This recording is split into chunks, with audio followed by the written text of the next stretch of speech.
انا شوف اليوم مره مقفله معايا وزهقان ودين امي طالع طفشان مره من الاهلي بالذي مستوى. عندك امكانيات يا اهلي، عندك امكانيات، بل المفروض انت ما تقدمش ده المستوى امام الخليج. لازم تكون تلعب بمستوى احسن مستوى. والسومه جاي من جواز ينزل السومه. الواحد لما يتجوز خلاص ينتهي. زي مالك معاد كان مستواه كويس مع الاهلي، لما تجوز مستواه ضعف. الاهلي المدرب ضيع المباراة لما طلع في يتفه، لما طلع في يتفه الاهلي ضعف. كان الاهلي مهاجم رجع لورا. شوف الاهلي لو يبغى الدوري الاهلي ما يلعب بهذا المستوى.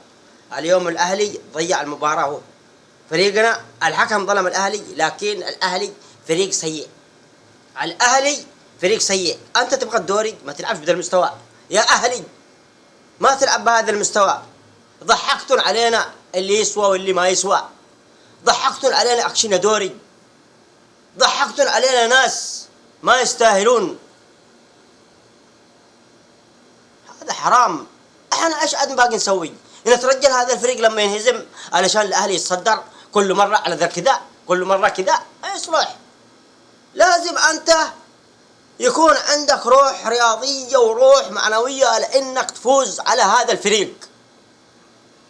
مباراة إن كان ما تفوز دوري ما في، لازم تفوز. مش كل مباراة تعادل تعادل تعادل. من ديك السنة وإحنا مكناها تعادل تعادل تعادل تعادل. كيف نبغى الدوري؟ الدوري كيف يجي؟ الدوري ما يجيش. لازم فوز. نترجل الهلال لما يتعادل لما ينهزم علشان ناخذ إحنا تصدر. الصدارة ما في.